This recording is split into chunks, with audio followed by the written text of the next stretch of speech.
السلام عليكم ورحمة الله وبركاته.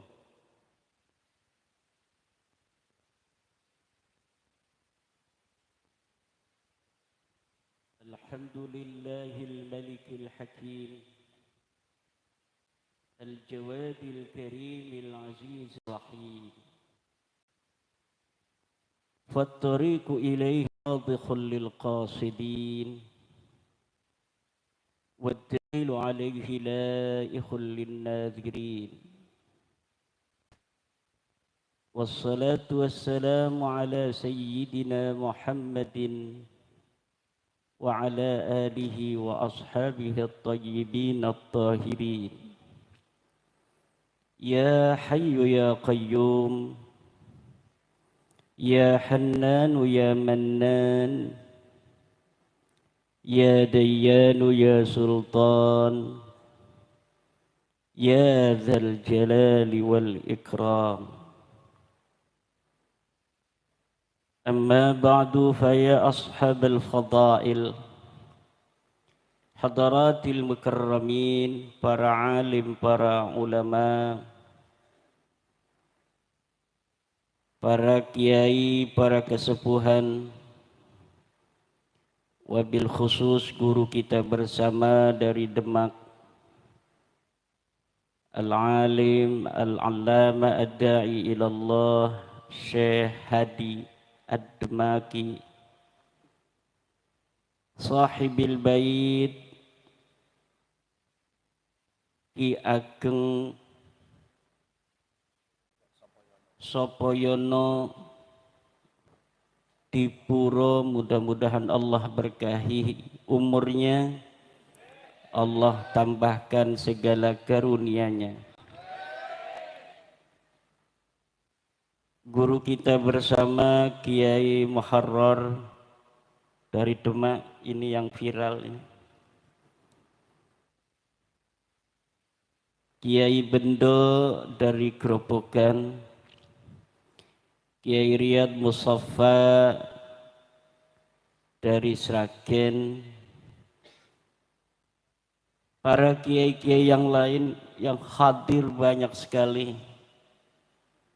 Tidak dapat saya sebutkan satu persatu, insya Allah tidak mengurangi rasa hormat saya kepada beliau, wabil khusus para pengurus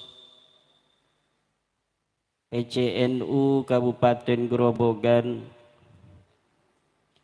Ketua Perjuangan Wali Songo Indonesia Kabupaten Grobogan, Panglima Laskar Sabilillah Kabupaten Grobogan, Ibu Bapak hadirin ma'asyiral muslimin rahimakumullah.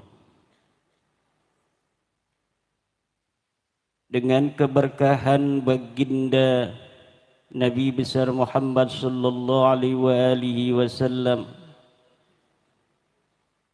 diutusnya beliau sebagai rahmatan lil alamin,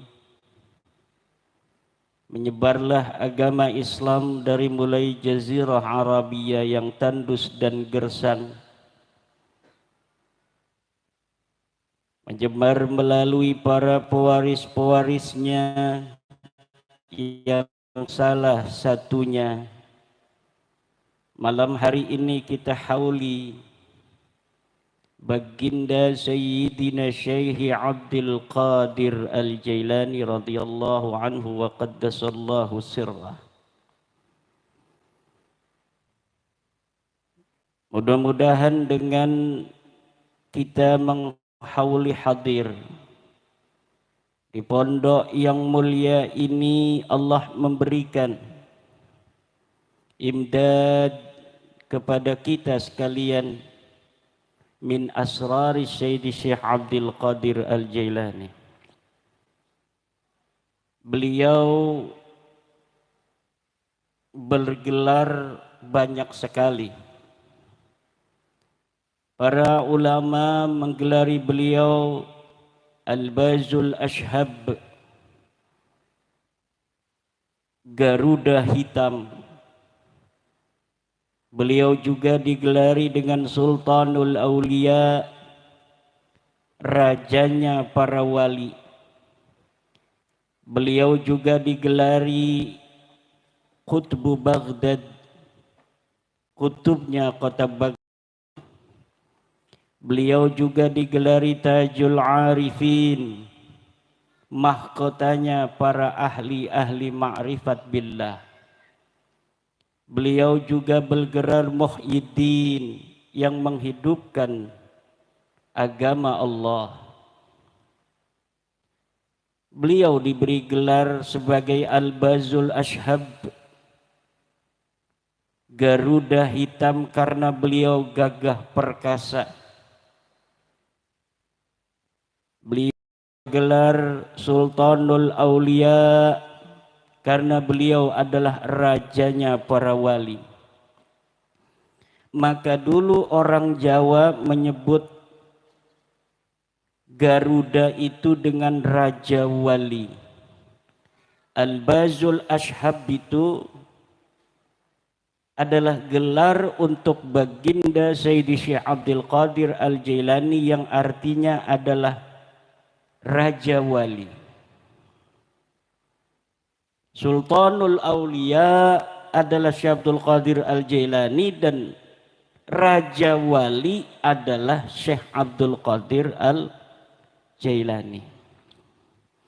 Makanya lambang negara kita, Republik Indonesia, menggunakan Garuda karena dari zaman dahulu kala, sejak Islam ini masuk ke negara kita Republik Indonesia, nama Syekh Abdul Qadir dan ajarannya telah masuk menyebar ke seluruh pelosok Nusantara.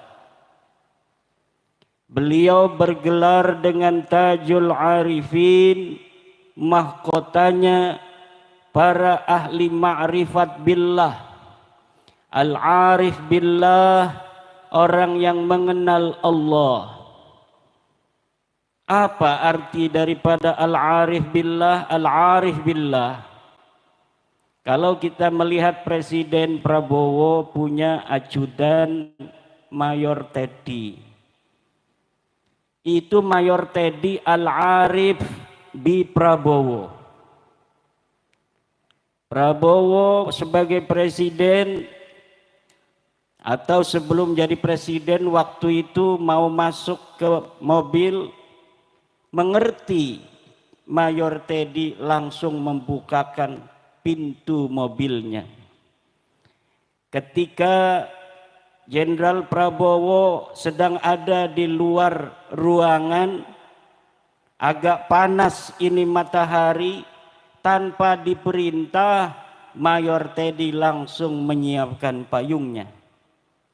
Segala apa saja yang dibutuhkan, yang diinginkan, tanpa perintah dan isyarah sama sekali dari Jenderal Prabowo, Mayor Teddy mengerti. Itulah Al-Arif bi Prabowo. Kalau para kekasih-kekasih Allah, Al-Arif billah, orang yang paham mengerti Allah, artinya dia mengerti apa yang diinginkan oleh Allah untuk dirinya fi kulli halin wa makanin. Wa yatamayyazu makanun bi makan wa waktun bi waktin akhar. Berbeda antara satu keadaan dengan keadaan lain, satu tempat dengan tempat lain, satu waktu dengan waktu yang lain.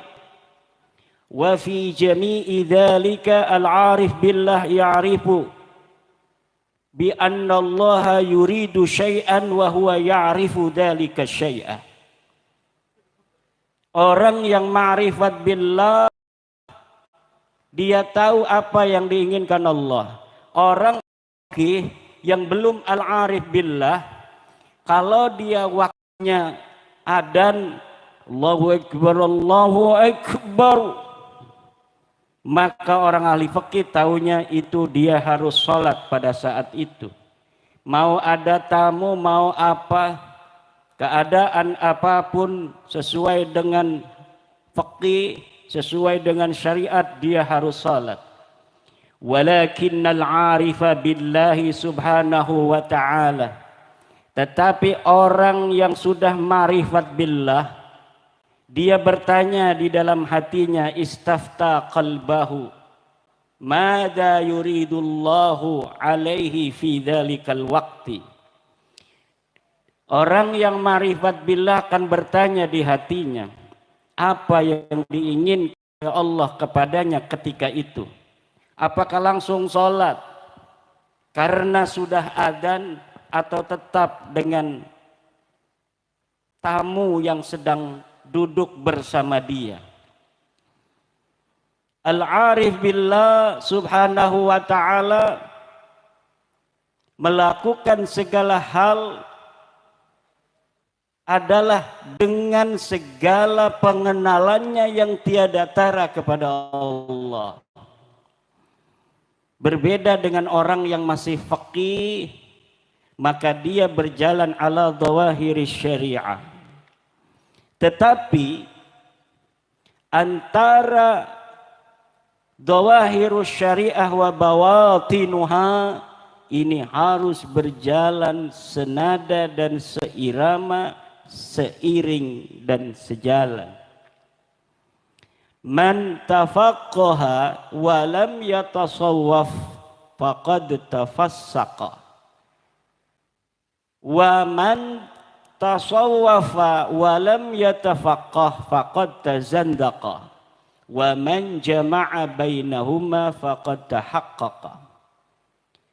Siapa orang yang suka ngaji, Fathul Qarib, Fathul Mu'in, Fathul Wahhab, Tuhfatul Muhtaj, Mughnil Muhtaj, Nihayatul Muhtaj, Al-Majmu', Syarah Muhadzab, Al-Wajiz, Al-Wasit, Al-Basit, tetapi dia tidak bertasawuf, dia tidak ngaji Ihya, dia tidak ngaji Bidayatul Hidayah, dia tidak mendekatkan dirinya kepada Allah, faqad tafassaqa, maka santri begitu santri fasik. Sebaliknya, wa man tasawwafa wa lam yatafaqqah faqad tazandaqa. Orang yang bertasawuf, orang yang berthariqah, orang yang tasbih selalu ada di tangannya, tetapi tidak mau ngaji ama kiai, tidak mau pengajian ama santri, faqad tazandaq, maka dia akan menjadi orang yang zindik. Wa man jama'a bainahuma faqad tahaqqaqa, dan siapa orang yang mengumpulkan antara keduanya, fakihnya oke, suka ngaji model begini, kemudian dia bertasawuf, bahkan sampai talqin tariqat Naqsabandiyah Khalidiyah, sampai talqin tariqah Qadiriyah, sampai talqin tariqah Rifa'iyah, faqad tahaqqaqa, maka orang semacam inilah orang yang telah menaiki derajat tahqiq. Tajallallahu ala qalbihi, Allah nampak di hatinya. Tajalliyan zahiran, dengan nampak yang begitu nyata. Ada tahapan-tahapan kita di dalam bagaimana kita berjalan menuju Allah. Ahli tasawuf menyebutkan ada 3 metode kita sampai kepada Allah. 3T. Yang pertama adalah takhalli, yang kedua adalah tahalli, dan yang ketiga adalah tajalli. Takhalli adalah melepaskan kita akan segala sifat-sifat yang jelek dari diri kita. Seluruh apa yang dilarang oleh Allah kita tinggalkan. Mabok, ora gelem, judi online, opo maning, ngerangda, ngegawa-gawa rabi wong, ditinggalkan, apalagi sampai masuk ke rumah orang, suaminya lagi berlayar, kayak yang kemarin di Magelang. Setelah dia melepaskan diri dari segala sifat-sifat tercela, kedua adalah tahalli. Dia harus menghiasi dirinya dengan segala sifat-sifat terpuji, menghilangkan takabur, kemudian meletakkan tawadhu, menghilangkan suudzon, kemudian meletakkan husnudzon di dalam dada. Husnudzon lil muslimin, berhusnudzon terhadap semua orang Islam. Karena kita tidak tahu apa dia orang baik atau orang tidak baik. Dalam keadaan kita la ya'lamu annahu fi haqqin aw fi ghairi haqqin istawaya bainahuma, maka kita husnudzan huwa ala haqqin. Walakin fi syai'in zahirin annahu batil la yajuzu husnudzan. Pada sesuatu yang jelas itu adalah batil, tidak boleh kita berhusnudzon. Udah tahu yang namanya ular tanah, kalau kita kena sampai ke patuk, biasanya sampai ada yang meninggal. Ini ada ular tanah mau matuk, mudah-mudahan aja nggak apa-apa katanya. Ini husnudzon begini, kata Imam Al-Qurtubi, la yajuz, tidak boleh, bahkan hukumnya haram. La ibrata bidzannil bayyin khata'uh, tidak boleh kita berzon terhadap sesuatu yang telah jelas salahnya.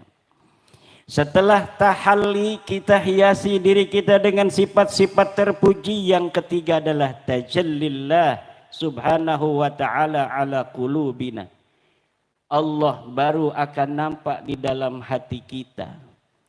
Tidak mungkin Allah masuk ke dalam hati kita dalam mahabbatan wa mawaddatan wa ridwanan wa taqdisan bila di hati kita begitu kotor.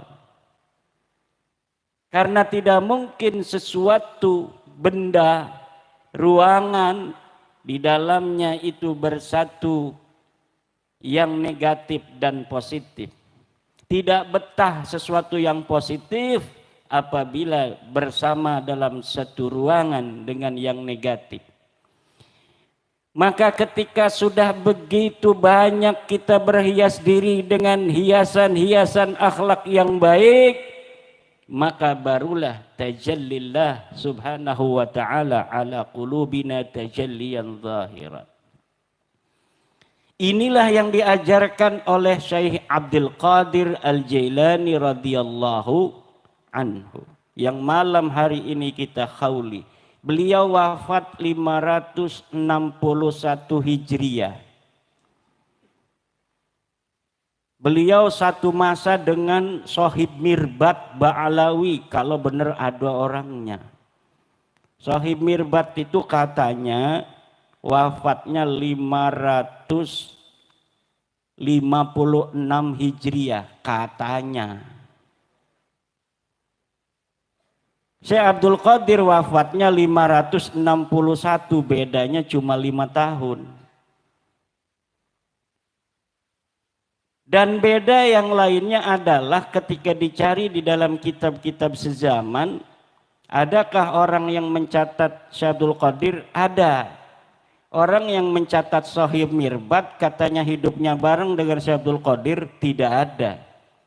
Katanya ulama besar di Dhifar, seluruh ulama-ulama di Dhifar muridnya Sohib Mirbat Ba'lawi, tapi ketika dicari sejarahnya ketika dicari sejarahnya tidak ada ora-ono. Tetapi Sultanul Auliya Syekh Abdul Qadir Al-Jailani, Al-Bazul Ashhab, Tajul Arifin, Muhyiddin Syekh Abdul Qadir Al-Jailani, ketika kita cari kisah hidupnya, dicatat oleh ulama-ulama sezamannya. Ulama besar yang sezaman dengan Syekh Abdul Qadir Al-Jailani seperti Ibnul Jauzi itu mencatat di dalam kitabnya Al-Muntazam bahwa di Baghdad ada ulama besar yang namanya Syekh Abdul Qadir Al-Jailani. Ibnul Athir dalam kitab Al-Kamil Fit Tarikh mencatat seorang ulama besar yang ada di Baghdad. Hidupnya daripada Syekh Abdul Qadir umurnya hampir 100 tahun. Syekh Abdul Qadir Al-Jailani diberikan umur yang panjang. Kenapa? Karena mondoknya sampai umur 50 tahun. Belum punya istri sampai umur 50 tahun. Sekali beliau menikah 4 istrinya. Berapa anaknya? 47. Anaknya Syekh Abdul Qadir Al-Jailani berapa? 47. Ini berapa? 47. Nah, ulama semacam Syekh Abdul Qadir Al-Jailani yang dicatat pula keramat-keramatnya itu oleh seorang muhaddis besar yang bernama Az-Zahabi, ulama yang wafat 740-an. Seorang muhaddis yang ketat. Sunan Tirmidzi itu yang di dalam hadis-hadisnya mengatakan hadisun hasanun, itu banyak dikritik oleh Az-Zahabi. Imam Al-Hakim dalam Mustadrak, apabila disahihkan oleh Imam Al-Hakim tapi tidak disahihkan oleh Imam Az-Zahabi, maka para ulama-ulama itu tidak menganggap hadisnya Imam Al-Hakim itu sebagai hadis sahih, li'annahu mutasahilun fi tashihil asanid, karena Imam Al-Hakim itu dikenal orang yang tidak ketat di dalam mensahihkan sanad. Maka ketika Imam Az-Zahabi ini muafiqun lima qad sahhahul Hakim, fahadal hadisu hadisun sahih. Walakin idza lam yusahhih Az-Zahabiyyu ala ma qad sahhahul Hakim, maka hadis Imam Hakim yang dikatakan sahih oleh Imam Hakim itu tidak dianggap sahih oleh para ulama muhaddisin hari ini. Nah, orang yang seketat Imam Az-Zahabi, apakah beliau mencatat seorang ulama besar yang namanya Sultanul Auliya Syekh Abdul Qadir Al-Jailani yang telah wafat beberapa puluh tahun sebelum lahirnya daripada Imam Az-Zahabi? Ya, Imam Az-Zahabi lihat di dalam kitabnya Tarikhul Islam mencatat keramat-keramat Syekh Abdul Qadir Al-Jailani banyak sekali.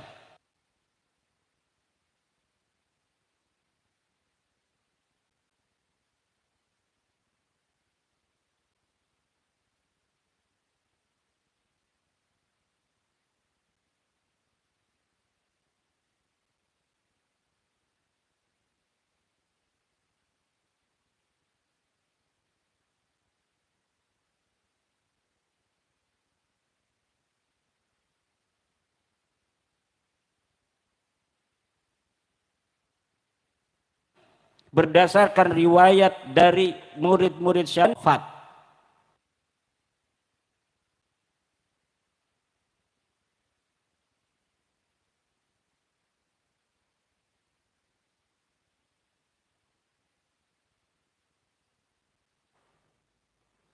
Nafat, khurafat adalah cerita-cerita palsu yang dinisbatkan kepada seseorang tentang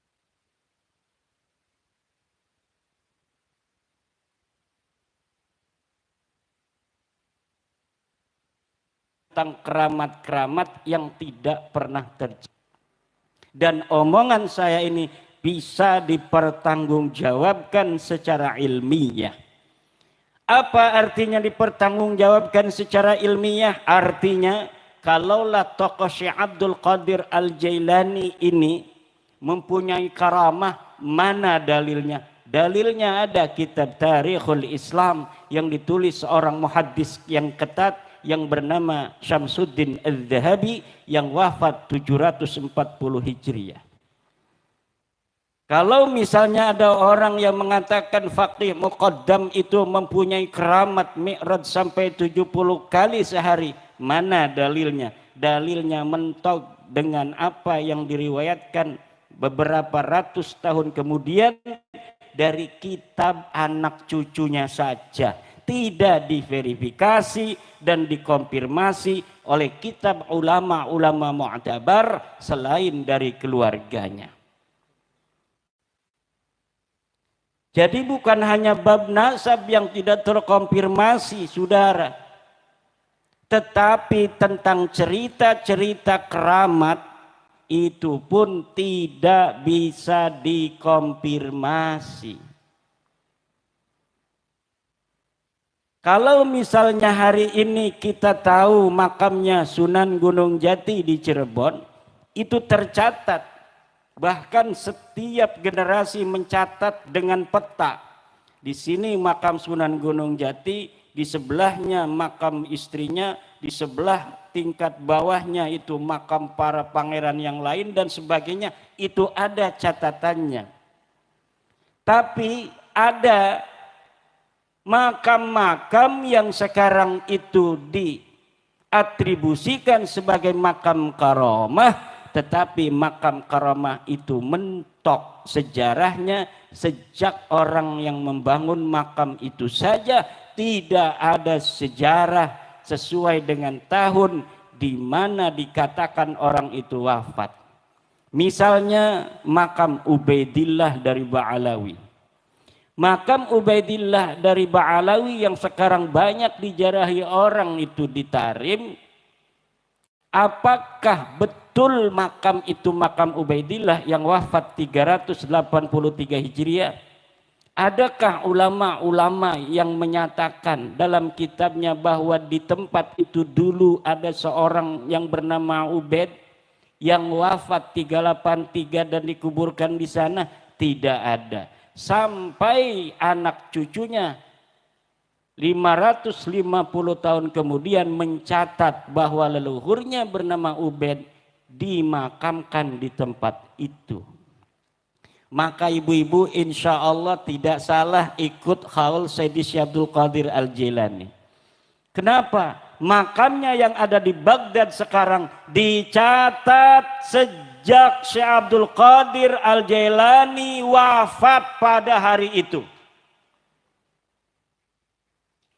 Berapa ribu orang yang mensolati Syekh Abdul Qadir Al-Jailani dicatat. Disolati di dalam rumah, disolati di luar rumah, dicatat oleh para ulama yang hidup pada saat itu. Maka betul-betul sosok Sayyidina Syekh Abdul Qadir Al-Jailani, amiddana bi asrarihi amin. Ini adalah sosok historis, ulama besar. Kitabnya banyak, Bu. Manusia yang dikatakan ulama, al-arif billah, dikatakan betul-betul pernah ada kalau dia punya peninggalan. Kalau ulama ya peninggalannya bukan mobil Willys, tapi kitab. Kitabnya banyak, kitab tafsir Al-Jailani. Jilidnya banyak, ada semeter itu. Kitab Al-Ghunya, Al-Fathur Rabbani, dan lain sebagainya. Madhabnya apa? Madhabnya madhab Hambali wa Syafi'i. Afta fi madhabil Hambali wa madhabil Syafi'i. Wa amila madhaba Hambali. Siapa gurunya? Nyata gurunya ulama-ulama besar. Labisal khirqata minal mahzumi wa ta'allama asy-syara'i'a min Syekh Imam Al-Ghazali radhiyallahu an. Jelas Makanya di dalam Nahdlatul Ulama, Ibu, tasawuf Nahdlatul Ulama tidak boleh keluar dari dua. Pertama adalah Junaid al-Baghdadi. Yang kedua adalah Al-Imam Al-Ghazali. Dan tasawufnya Syekh Abdul Qadir Al-Jailani adalah tasawuf sunni, tasawufun ala tariqatil Qur'ani was sunnah ala manhaji Al-Imam Al-Ghazali radhiyallahu anhu. Jangan sembarangan kita sebagai warga NU berthariqah, memilih thariqah, memilih guru thariqah. Harus sesuai dengan pedoman 5 qad assasahu muassisu Nahdlatul Ulama wa huwa ma dhahaba ilaihi al-Imam Al-Junaid Al-Baghdadi wal Imam Al-Ghazali. Kemudian bercabang menjadi thariqat-thariqat yang banyak. Ada Al-Qadiriyah, Syadiliyah, An-Naqsyabandiyah, Ar-Rifa'iyah, Syatariyah dan lain sebagainya.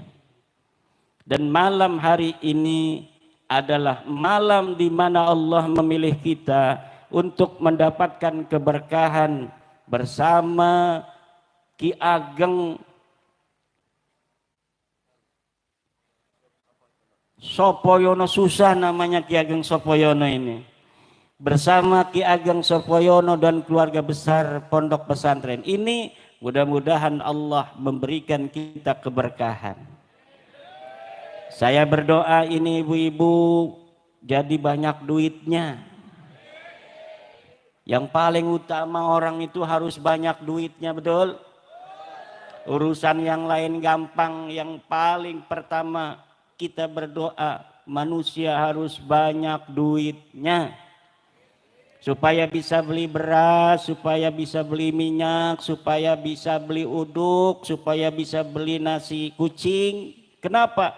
Allah menciptakan kita ada perut, betul? Kalau Allah nyiptakan ini ditambahin ada dubur. Jadi kalau kita makan keluar lagi, makan keluar lagi, betul apa tidak? Artinya apa? Artinya kita memang diciptakan untuk makan. Understand? Kita diciptakan untuk makan karena dikasih mulut. Kalau nggak makan syariatnya mati, maka berarti kita harus punya duit untuk beli beras. Wih Kiai, dalam Al-Quran dikatakan bahwa wa ma khalaqtul jinna wal insa illa liya'budun, dan tidak aku ciptakan jin dan manusia kecuali untuk menyembah kepadaku. Betul? Betul itu. Tapi ibadah kalau nggak makan nggak kuat. Betul apa tidak? Lah kan ibadah itu kita sampai mati. Betul apa tidak? Kalau ibadah sampai mati, sebelum mati kita harus maka kita doa supaya kita banyak berasnya, banyak emasnya, banyak duitnya, tambah segala kekayaan yang sudah ada. Amin. Yang punya apa namanya itu, yang mobil nggak kontan, kredit, mudah-mudahan setorannya lancar. Amin. Setoran bisa lancar, nyelengin terus. Kita kalau mau kaya harus rajin nyelengin, Bu. Allah bisa aja dari langit itu nurunin emas sekarung, bisa, mungkinat itu. Tetapi itu tidak adiyah, tidak biasa, sad. Maka kita harus yang biasa-biasa saja. Kalau kita nyelengin banyak duit nantinya, maka harus rajin nyelengin kalau lagi punya rezeki, Ibu ya. Ibu saya itu rajin nyelengin, minta duitnya sama saya. Duit celengin, buat apa sih, mau udah tua nyelengin, buat kamu lah, pengen punya warisan buat anak, duitnya minta sama anak. Itu namanya mengajari kita untuk hidup itu diciptakan Tuhan, memang harus berani menghadapi kenyataan dunia. bahwa dunia ini diciptakan oleh Allah dengan segala isinya, dengan segala sumber dayanya, tidaklah dengan sendirinya yang namanya beras itu bisa ada di dapur kita, bisa ada di pedaringan kita. Tapi kita harus berusaha dengan jalan yang halalan thayyibah. Makanya harus semangat kita bekerja, nyari rezeki yang halal, tinggalkan judi online. Tinggalkan judi slot. Tinggalkan taruhan ngadu ayam.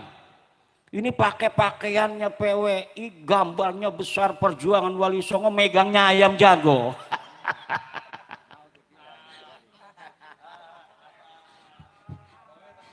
Mending kalau nggak di video ditaruh di YouTube lagi. Nanti mukibin itu pada ngerosting. Tolong ini para pendekar-pendekar PWI LS, kalau lagi megang ayam tolong jangan pakai baju PWI LS dulu.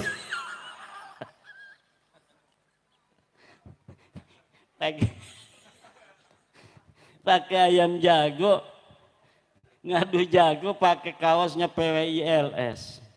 Kata mukibin, ini mukimat ini katanya. Bu,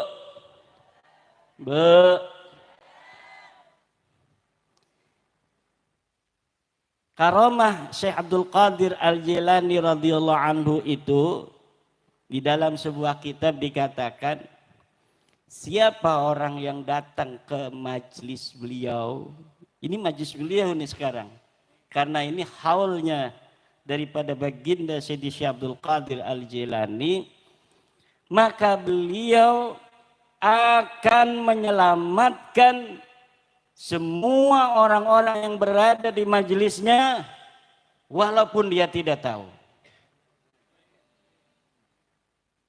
Kalau saya Bu, setiap bulan manaqib bersama seluruh santri, manaqib ini santri setiap bulan Rabiul Akhir, puasa 10 hari dari tanggal 1 sampai tanggal 10, malamnya kita khaul Sultanul Aulia Sayyidi Syekh Abdul Qadir Al-Jilani. Ini sudah bulan apa nih Yai Muharrar? Rabiul Awal, Rabiul Akhir, Rejab. Ini Rabiul Akhir ini ya? Udah lagi. Jumadil Awal tuh. Ini Jumadil Awal Yai. Lah ini haulnya Syekh Abdul Qadir, wafatnya 11 Rabiul Akhir. Ini Jumadil Awal udah kelewat ini Ki Joko Sopoyono. Tapi enggak apa-apa, barokahnya tetap alhamdulillah. Ini katanya Syekh Abdul Qadir Al-Jilani yang waktu hidupnya ribuan orang yang ngaji, setiap pengajian itu ribuan sampai jalan-jalan. Makanya barokahnya Syekh Abdul Qadir Al-Jilani, orang yang senantiasa membaca manaqib, biasanya kaya raya, muridnya banyak, istrinya banyak juga. Amin,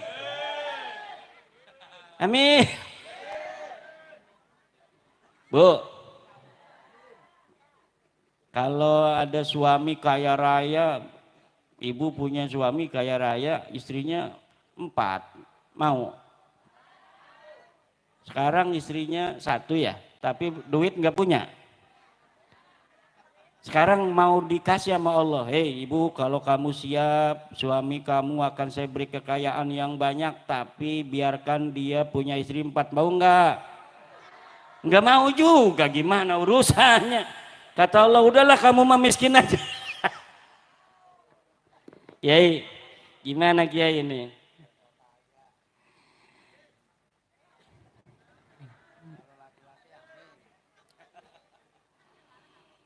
Bu, punya menantu milih yang soleh apa yang kaya? Yang kaya. Yang kaya soleh. Alhamdulillah. Kalau udah punya istri itu, calon mantunya nggak apa-apa. Lu diem aja. Nah, Sultanul Aulia Sayyidina Syekh Abdul Qadir Al-Jilani radhiyallahu anhu adalah tauladan yang luar biasa. Beliau ilmu syariatnya tabahur, ma'rifat billahnya tabahur, dermawannya kayak Kiai Muharrar. Dermawan ini Kiai Muharrar ini. Sampai kabib-kabib seneng datang sama Kiai Muharrar. Ini mantan mukibin, raja mukibin se-Indonesia. Sekarang ini nyari-nyari saya terus sampai ke Grobogan. Alhamdulillah. Kata Kiai Bendo bab nasab udah selesai, makanya saya nggak ngomong nasab. Sekarang kita ngomong nasib, kata Kiai Bendo Grobogan. Nasib apa? Nasib orang yang ditipu nasab sudah lama. Ada orang ngaku keturunan Nabi, Bu. Yeah. Cuma dengan pengakuannya itu kadang-kadang dia minta uang, maksa, betul? Ngeridit motor suruh bayar jamaah, ngeridit mobil suruh bayar jamaah. Kadang-kadang kalau mukibinnya itu mukibin kelas berat, istrinya aja diminta cerai itu. Betul? Nah, kemudian sejarah-sejarah NU dirubah. Katanya itu didirikan oleh Khabib. Tanggal 17 Agustus Indonesia merdeka katanya itu ditentukan oleh Khabib. Pangeran Diponegoro katanya Khabib. Imam Bonjol katanya Khabib. Khabib orang kebagian wong Grobogan. Menganggap dirinya lebih tinggi secara zat daripada yang lainnya. Ternyata Bu, setelah diteliti melalui kajian ilmiah, ilmu nasab terputus 550 tahun, 651 tahun. Ilmu nasab terputus 651 tahun, ilmu sejarah terputus 550 tahun, tes DNA melenceng DNA G, sementara DNA-nya cucu Nabi yang lain J1. Dari akhlak jauh panggang daripada api. Kesantunan rahmatan lil alamin Rasulullah tidak dikhiaskan pada dirinya dan keluarganya. Caci maki luar biasa pada ulama. Katanya kita datang ke Indonesia ini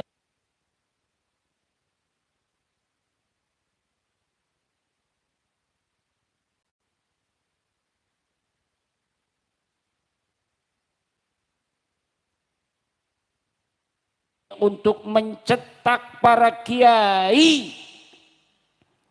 Barulah Nusantara ini penuh dengan orang-orang yang masuk Islam.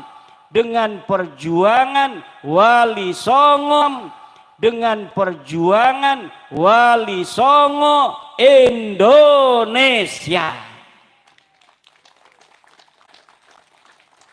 Itu prosesnya lama Bu, Islam masuk ke Indonesia ini. Tidak ujug-ujug abrakadabra. Perjuangan yang sangat melelahkan para dai-dai kita dari Makkah, dai dari Uzbekistan, dai dari Baghdad, dai dari Maroko. Sampai abad ke-16 Hijriah barulah Pulau Jawa mayoritas beragama Islam dengan disebarkan oleh Wali Songo. Maka Wali Songo walaupun bukan penyebar pertama di Indonesia, tetapi taktik-taktik yang dilakukan Wali Songo untuk menarik hati para kaum pribumi agar mau masuk Islam dengan rahmah perjalanan dakwah yang disertai dengan kesantunan, yang menghargai budaya-budaya lokal. Dia datang ke Solo menghargai budaya Solo. Dia datang ke Tuban menghargai budaya Tuban. Dia datang ke Banten menghargai budaya Banten. Mengawini anak Banten sampai punya anak Sunan Gunung Jati di Banten. Kemudian dianggap sebagai orang Banten asli. Baru orang Banten mau memeluk agama Islam. Itu tahun 1000 Banten mau memeluk agama Islam. Itu tahun 1500 Masehi. Baru orang Banten itu masuk Islam secara mayoritas. Sebelumnya sudah ada pedagang-pedagang dari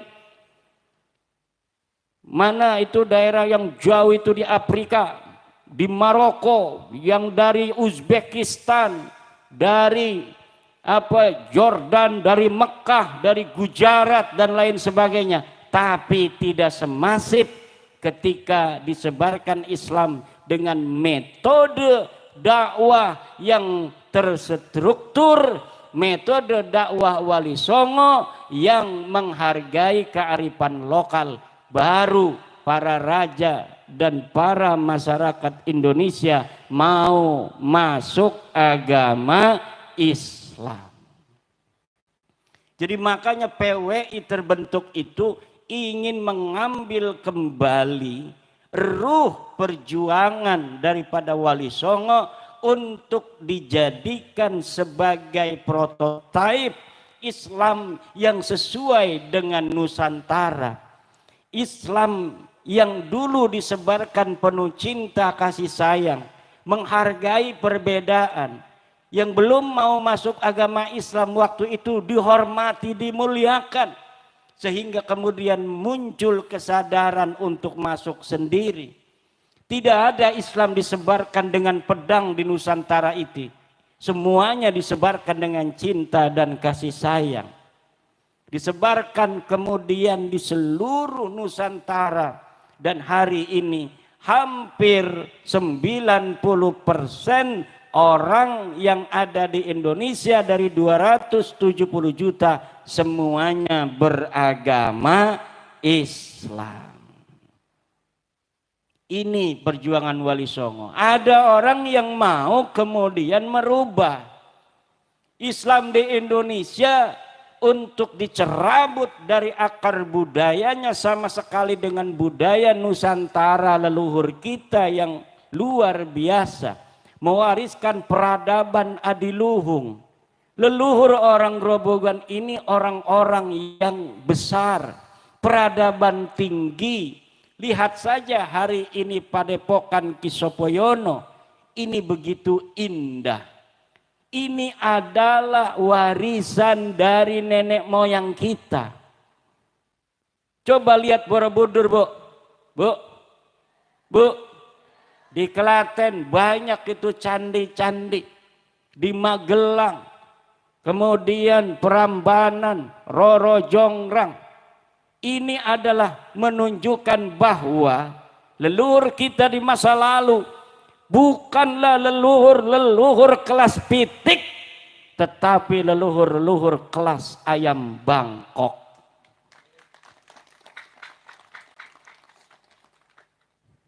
Maka tidak boleh orang Grobogan yang turunan Bangkok, turunan orang besar, kemudian dia dianggap remeh oleh bangsa lain, dia menerimanya. Dikatakan ulamanya, kiainya, mau sepinter apapun dia, maka tetap kalau dengan habaib dia akan rendah bila berhadapan dengan habaib. Sorbannya Kiai Grobogan itu tidak ada artinya dengan sendalnya Habib. Coba lihat di YouTube. Sendalnya Habib yang suka maksiat, yang suka narkoba, itu lebih mulia daripada sorban Kiai Grobogan. Apa mau Kiai Grobogan digituin? Mau apa tidak? Kalau kiainya saja sudah dianggap sebagai lebih rendah dari sendal mereka, apalagi model kayak kita. Betul apa tidak? Mau orang-orang Grobogan turunan para raja, turunan Joko Tarub, turunan daripada Nawang Wulan, seorang bidadari. Tidak ada di dunia ini bidadari turun kecuali di Grobogan, saudara. Makanya wanitanya cantik-cantik ini, ibu-ibu tua-tua nih. Dulunya cantik ini, Bu ya. Sekarang masih cantik kalau lihat dari aras.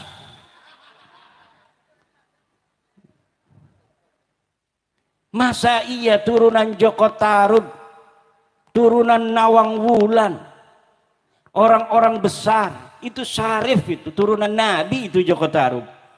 Tapi kenapa kemudian hanya dengan cerita palsu, dongeng-dongeng khurafat, mau kiai-kiai yang pintar patul mu'in, cium tangan dan jadi budak orang yang baca Qur'annya saja nggak becus. Kata Imam Syafi'i radhiyallahu anhu, manistughdiba wa lam yaghdab fahuwa himar.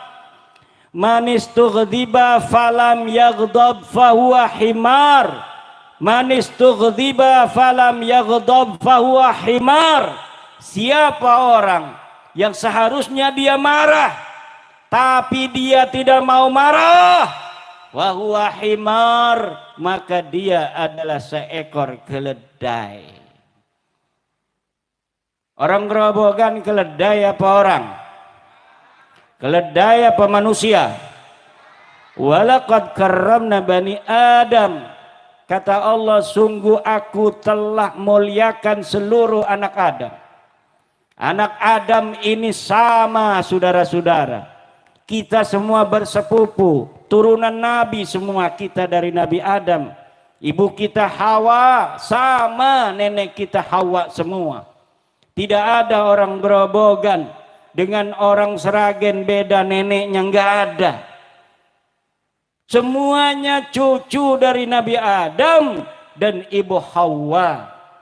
Ya ayyuhan nasu taqu rabbakumul ladzi khalaqakum min nafsin wahidah wa khalaqa minha zawjaha wa batha minhuma rijalan katsiran wa nisaa.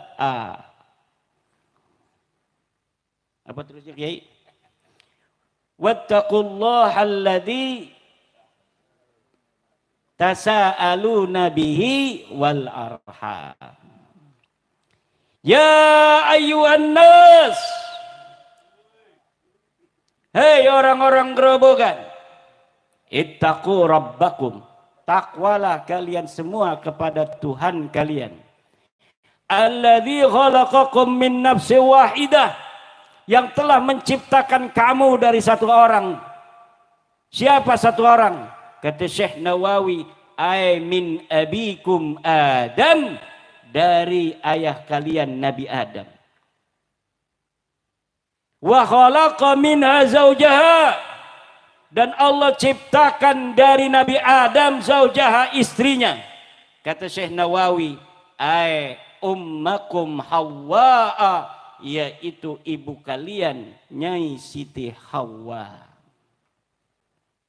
Wa bassa min rijalan katsiran wa nisaa, kemudian dari Nabi Adam dan Nyai Siti Hawa muncullah duriat-duriatnya. Ada yang ke Aceh, ada yang ke Medan, ada yang ke Banten, ada yang ke Seragen, ada yang ke Solo, ada yang ke Grobogan. Kalau Solo itu masih terjajah karena kotanya direbut buat dihauli. Kalau Grobogan merdeka, merdeka, merdeka. Coba lihat apakah nanti ada haul Grobogan. Siapa tahu kalau nggak ada PWI itu bisa jadi itu. haul Grobogan, nanti haul Sragen, haul Banten dan lain sebagainya. Alhamdulillah semuanya insya Allah. Yang ada itu nanti orang Solo sendiri yang tidak mau. Orang Gresik sendiri yang nanti tidak mau kotanya yang masih hidup itu dihauli. Orang Tegal sendiri itu yang tidak akan mau kotanya yang masih hidup tiap hari itu begitu ramai dihauli. Tetapi tidak akan bisa tambah lagi, saudara. Betul? Tidak akan bisa tambah lagi. Dengan apa? Dengan sebuah pemikiran baru, merubah cara kita berpikir. Kenapa orang-orang bisa menjajah kita? Karena kita dicekoki dengan cara berpikir budak-budak terjajah. Bagaimana Belanda itu bisa begitu panjang menjajah kita? Karena mereka punya cara untuk cara berpikir bangsa Indonesia tetap menjadi cara berpikir budak. Cara berpikir dan mental-mental terjajah. Kalau semua orang mempunyai mental-mental kesatria, mental-mental penuh kehormatan dan kemuliaan sebagai manusia, sebagaimana yang telah disitir oleh Al-Quran, walaqad karramna bani Adam. Dia menghayati setinggi-tingginya itu ayat Al-Quran, maka dia tidak akan mau dijadikan orang yang selalu menghormati bangsa lain, padahal bangsanya lebih mulia, sejarahnya lebih tinggi dari peradaban bangsa lain tersebut. Kata Sayyidina Umar, ummahatukum waladnakum ahrara fala takunu abidan li ghairikum. Ibu-ibu kalian melahirkan kalian dalam keadaan merdeka. Fala takunu abidan li ghairikum, maka jangan kalian menjadi budak bagi orang-orang selain kalian. Orang Indonesia harus jadi raja di Indonesia.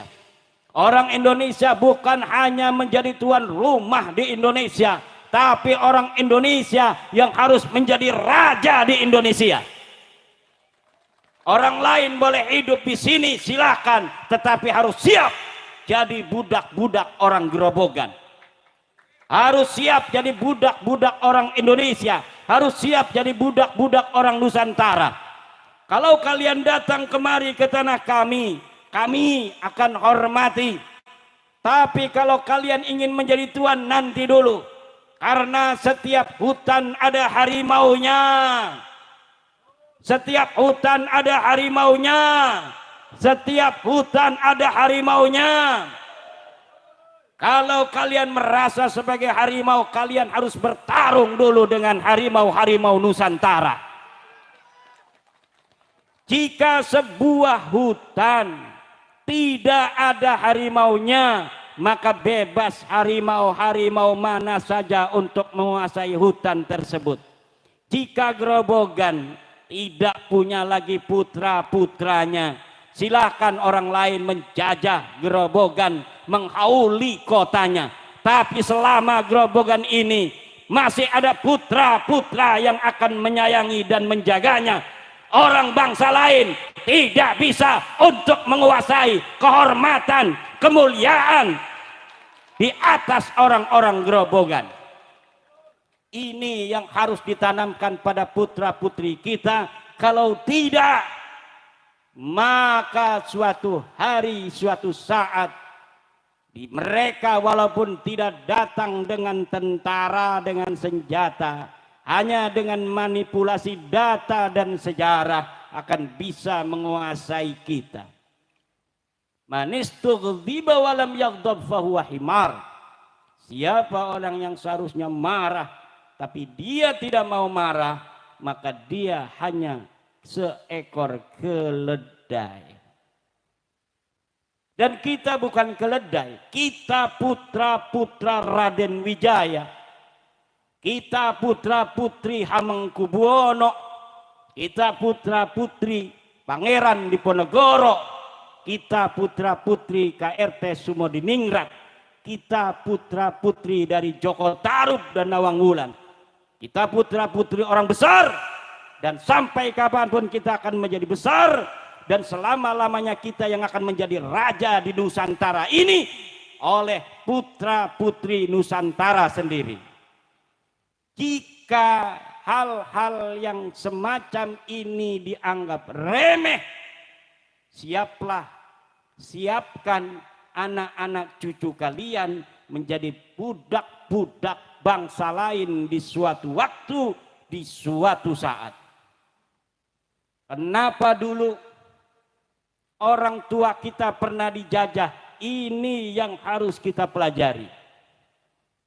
Dulu mereka tidak menjajah betul-betul. 200 tahun mereka itu mempersiapkan bisa menjajah kita. Mereka datang 1596 hanya berdagang. Kemudian mereka mempelajari, mengadu domba sampai 1800 baru mereka menjajah kita. Setelah 200 tahun ada di Indonesia. Ada sejarah yang mengatakan kita dijajah 350 tahun. Kita teliti, tidak terbukti. Sebelum tahun 1800 kita hanya diadu domba. Yang menjadi raja tetap kita. Tetapi kita diadu domba agar kekuatan kita untuk mengusir mereka tidak bisa. Sehingga sumber daya ekonomi tetap dikuasai mereka. Setelah tahun 1800 baru ketika kerajaan kesultanan itu diadu domba antar saudara dengan saudara, baru lemah, sangat lemah bangsa kita.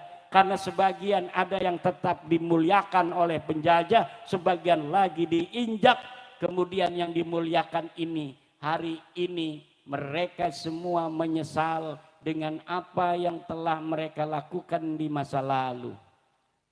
Kenapa? Karena mereka merasa pada saat itu mendapatkan apa yang mereka inginkan dari jabatan dan harta, kemudian menjadikan saudara-saudara mereka bisa terjajah dari mulai tahun 1800 sampai 1945.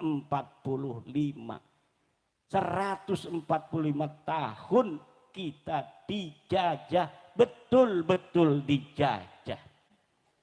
Apa itu artinya betul-betul dijajah? Yang jadi raja orang luar, yang jadi bupati orang luar, ekonomi dikuasai luar, politik dikuasai luar, itu namanya dijajah. Sebelum tahun 1800 yang jadi raja tetap kita. Cuma ekonomi dimonopoli oleh orang-orang asing. Ini tidak boleh lagi terjadi. Dan hari ini segala upaya-upaya itu kita harus lawan. Biarkan apa lawan? Biarkan apa lawan? Biarkan apa lawan? Siap. PWI harus berdiri di depan, beriringan dengan banser puluhan yang hari ini hadir, malam ini hadir. PWI puluhan, bahkan ratusan. Kalau PWI saya lihat di pinggir-pinggir jalan banyak sekali. Bukan hanya kalian itu menjadi tentara-tentara kiai, kalau ada kiai ceramah diiring-iring, tapi harus siap untuk berperang melawan siapa saja yang akan merebut sejarah bangsa dan ingin menjajah orang-orang tua dan adik-adik kalian.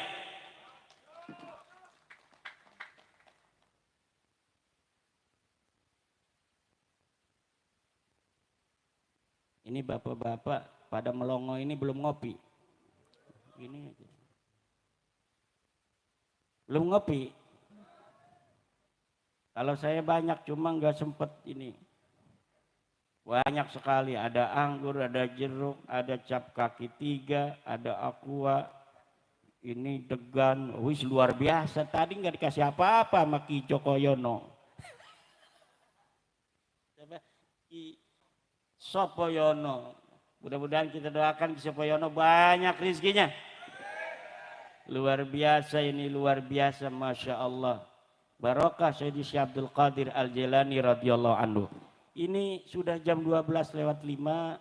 ibu-ibu yang saya cintai, bapak-bapak yang saya muliakan, mudah-mudahan kita nanti akan mendapat keberkahan dari Sayyidi Syekh Abdul Qadir Al-Jailani. Berkahnya dari Allah, tapi dengan wasilah Sayyidi Syekh Abdul Qadir Al-Jailani. Mohon maaf atas segala kekurangan. Inilah yang bisa saya sampaikan. Mudah-mudahan ibu-ibu hajatnya dikabulkan oleh Allah Subhanahu wa taala. Bapak-bapak mudah-mudahan dipanjangkan umurnya, ibu-ibu diberi kesehatan, panjang umurnya, anak cucunya semuanya jadi orang-orang yang saleh salihah, pemimpin-pemimpin bangsa dan pemimpin-pemimpin negara.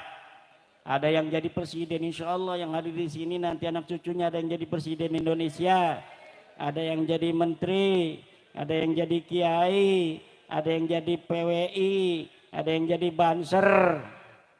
Barokah kalau orang itu jadi banser, barokah. Carilah menantu banser dan PWI. Kiai aja dijagain, apalagi anaknya ibu. Demikian, wallahu huwal muwaffiqu ila aqwami thariqin. Wassalamualaikum warahmatullahi wabarakatuh.